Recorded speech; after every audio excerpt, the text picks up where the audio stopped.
Hola, espero que estén bien. En esta oportunidad vamos a hablar de los dispositivos de almacenamiento.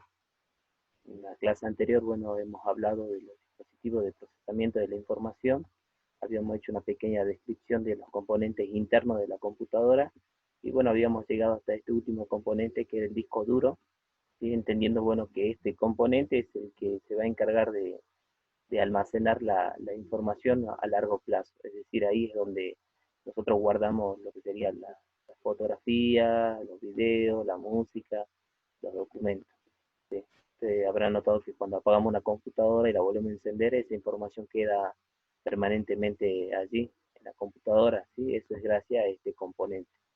Entonces, en esta clase lo que vamos a tratar de entender es cuáles son aquellos dispositivos, ¿sí?, que nos permiten almacenar la información. Vamos a hablar de aquellos dispositivos y de un concepto muy importante referido a esto, que es la capacidad de almacenamiento. Vamos a comenzar diciendo que, bueno, hoy vivimos en una era digital, eh, la mayoría de los procesos están digitalizados, ¿sí? Y nosotros en nuestro día a día manejamos mucha información digital. Si tenemos un celular, una computadora, estos dispositivos manejan información digital, información que está en una forma de uno y de cero, eh, y que bueno, nosotros más adelante vamos a ver las capacidades de almacenamiento, es decir, cuánto y cómo se almacena esta información. Como le dije, bueno, el disco duro, ¿sí?, este componente que estoy indicando ahora, es un componente interno de la computadora que nos permite almacenar la información. Lo que me parece interesante aquí, bueno, es entender brevemente cómo funciona este dispositivo, ¿sí? Este dispositivo hace el almacenamiento de la información a través de un medio magnético, ¿sí? Lo que estoy indicando aquí que sería el disco, ¿sí? Un disco de cerámica que, bueno, que a través del brazo, ¿sí?, del cabezal, que esto que estoy indicando ahora, me permite guardar algunos puntitos, alguna información en forma de datos magnéticos, ¿sí? Entonces, aquí tenemos dos elementos que son muy importantes en este disco, el disco o plato y el brazo de lectura. Vamos a entender que este brazo, ¿sí?, está muy cercano al plato. El plato gira a mucha velocidad, a unas 7.200 revoluciones por minuto, y esto es necesario porque, bueno, eh, esa velocidad lo que permite es generar un pequeño colchón de aire que va a hacer que el brazo, mientras que el disco esté funcionando, jamás toque ese disco, ¿sí? Es, la distancia que hay entre el brazo y el plato es muy chiquita. Un cabello humano no pasaría entre estos dos objetos. Entonces ese colchón de aire lo que va a permitir es justamente amortiguar digamos, mantener esa distancia entre el brazo y el disco. Por ahí esto es importante también porque fíjense que nosotros muchas veces en los portátiles tenemos la creencia de que, bueno, una computadora portátil la puedo llevar a todos lados, ¿sí? O sea, una computadora portátil yo la puedo utilizar en cualquier lugar, no es como una computadora de escritorio que está fija en un lugar, sino que esta yo la puedo mover. Pero por ahí no es ideal que, bueno, a esta computadora la manejemos en movimiento, ¿sí? Yo por ahí he visto chicos que manejan una netbook en un colectivo y por ahí esto no es recomendable porque si nosotros analizamos un poco lo que es la, el funcionamiento de este disco, vamos a entender que al tener poquitita distancia el brazo del plato, con un pequeño movimiento lo que puede pasar es que, bueno, se entren en contacto a ambos elementos y, bueno, se produzca lo que son los daños físicos en el disco, en la superficie del disco. Entonces, bueno, por ahí no es recomendable. También otra cosa que no es recomendable es, bueno, apagar un equipo desde el botón, ¿sí? Muchas veces nosotros, por no esperar que el equipo se apague, ¿qué es lo que hacemos? Presionamos el botón durante 3 segundos y, bueno, el equipo se apaga. Y esto no es recomendable porque justamente la opción de botón inicio apagado le da tiempo al cabezal, a ese brazo, que se retire, que se aleje del plato para que cuando deje de funcionar el brazo eh, ya esté fuera del área del plato, ¿sí? Porque si nosotros apagamos así de forma directa ese disco, ¿qué es lo que va a pasar? Bueno, el brazo se va a sentar, al no tener el colchón de aire, se va a sentar sobre el plato y va a terminar rayando ese disco y dañando físicamente al componente, ¿sí? Entonces, bueno, hemos dicho que este componente que es el disco duro de las computadoras es un disco, un componente que utiliza tecnología magnética para guardar la información. Pero bueno, no es el único dispositivo de almacenamiento, existen muchos dispositivos de almacenamiento, seguramente ustedes están más acostumbrados al uso de pendrive, de tarjetas de memoria, ¿sí? Los pendrive, las tarjetas de memoria o los discos de estado sólido, que son nuevos dispositivos, son dispositivos que en este caso utilizan la tecnología electrónica, ¿sí? O la microelectrónica, como habíamos dicho en otras ocasiones, para guardar la información. ¿Qué quiere decir esto? Que la información la van a guardar en un chip, ¿sí? Yo aquí en la imagen, bueno, tengo lo que sería un pendrive, ¿sí? Un pendrive visto desde adentro. Adentro de ese pendrive lo que vamos a encontrar son unos chips. Y estos chips de memoria, ¿sí? Chips de memoria flash, lo que van a hacer es, bueno, almacenar información en forma de 1 y de 0. Es como que tienen unas pequeñas celditas, unos cuadritos que son energizados y cuando están energizados representan un 1. Cuando están sin energía representan un 0. Entonces pueden guardar en forma de 1, 1, 0, 1, 0, 0, 1 lo que sería la información digital, ¿sí? En la siguiente imagen yo lo que les voy a mostrar es justamente cómo es que se fabrican estas memorias flash. Si ustedes ven aquí, esta distancia que se está indicando son 6 micrones, es una distancia muy pequeñita, es casi una milésima de un centímetro, ¿sí?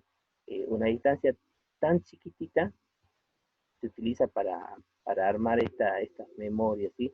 Es decir, tenemos una escala de integración muy elevada para este tipo de dispositivos, ¿sí? Y vamos a observar que hay muchas conexiones a escala reducida dentro de una memoria. Y eso tiene que ser así porque, bueno, las memorias actuales tienen gran capacidad de almacenamiento. Por otro lado, también tenemos, y esto capaz que no todos lo conocen, lo que son los medios ópticos para guardar la información. Cuando me refiero a medio óptico, estoy haciendo referencia a la tecnología que utilizaban los CDs o los DVD. Los CDs o los DVD utilizan en este caso un láser para guardar esa información. Si ustedes ven aquí en la imagen, yo tengo lo que es, digamos, una imagen ampliada de la superficie de un CD. Ahí yo puedo escribir en forma de puntos y líneas lo que sería mi información, ¿sí? Punto, bueno, representaría 0 y la línea el 1, la forma, digamos, de entender esto. Eh, ¿Cómo hacemos bueno, que se generen esos puntos? No es que, digamos, ese láser es como un taladro, digamos, que va haciendo agujeritos, sino que la superficie de los CD es una superficie orgánica, es decir, que reacciona a la luz, ¿sí? Entonces, la superficie de los CD, de los DVD, por ahí es muy sensible a un haz de luz, que es el haz de luz que produce el láser. Y como es muy chiquitita, bueno, puede hacer esa, eh, guardar, digamos, la información de esa forma, ¿sí? Penetrando lo que sería la superficie del CD. Vamos a ver que, bueno, un CD tiene menos capacidad de almacenamiento que un DVD. Y eso lo podemos entender desde aquí. Vamos a ver que si analizamos la superficie, lo que sería el tamaño que van a utilizar las perforaciones o las marcas o los surcos que van a hacer el DVD es mucho más chiquitita que el del CD. El CD es como que tenemos las marcas y la información un poco más separada y aquí un poco más comprimida. Y si yo veo, bueno, la distancia de línea a línea, aquí es de 1,6 micrones, aquí es de 0,74. La distancia de un valor mínimo, bueno, es de 0,4 en el caso del DVD, y en el caso del CD es de 0,83, o sea, casi el doble, ¿sí? Esto, bueno, es como para entender esto que son los dispositivos de almacenamiento. Actualmente utilizamos diferentes dispositivos de almacenamiento. El que está ganando mucho terreno es este tipo de tecnología, la tecnología microelectrónica de memoria flash para almacenar la información, ¿sí?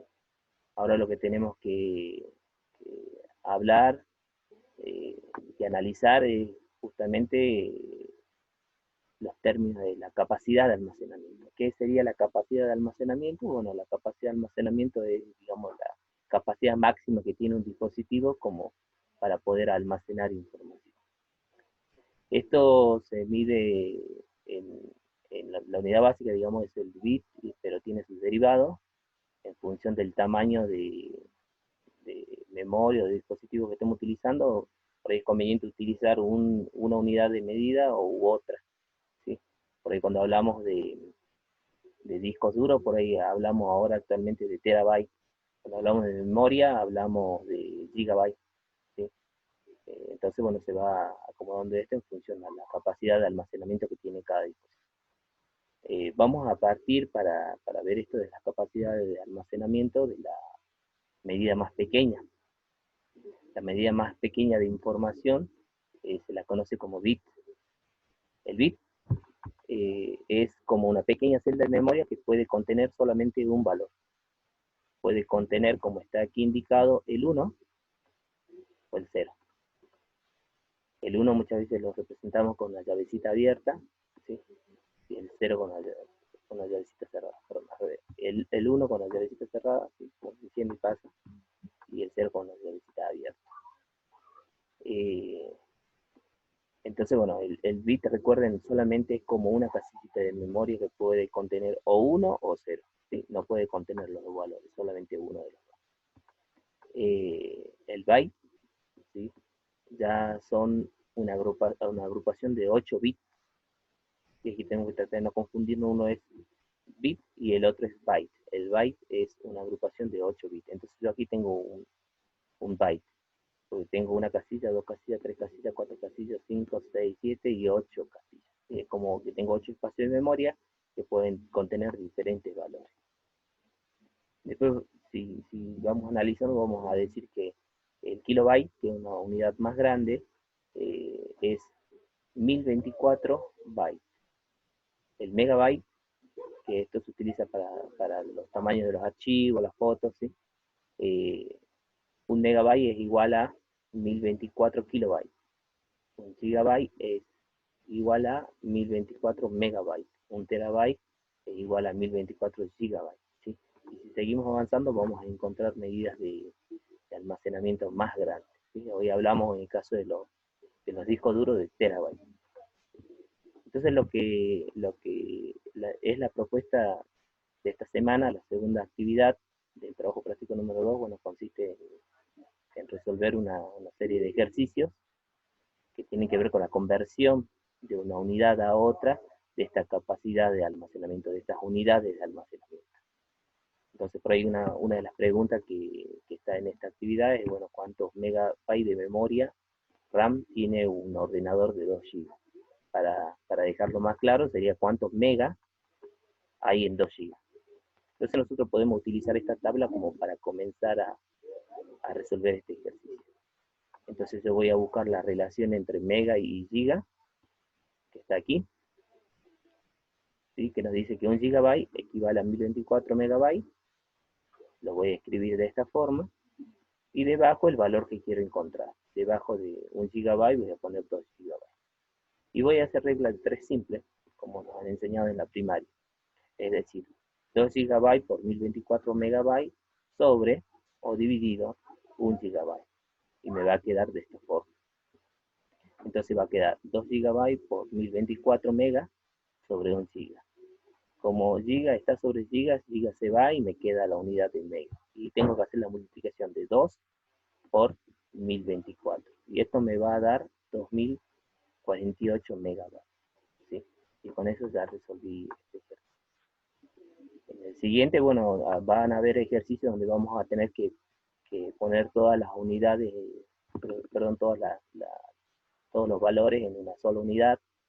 En este seguramente vamos a tener que hacer una doble conversión porque, bueno, nos está pidiendo aquí de kbyte a gigabyte. Entonces yo tengo que saber primero cuántos kbytes o cuántos megas hay cuántos kbytes hay en 1024 megas. Y a partir de este valor, recién hacer lo que hice arriba, ¿sí? Es decir, una doble conversión. Así que, bueno, les invito a que desarrollemos esta segunda actividad, hagamos las conversiones y bueno, tratemos de resolver esos ejercicios que están en la segunda actividad del plan. ¿Sí? Eso es todo por hoy, chicos. Muchas gracias.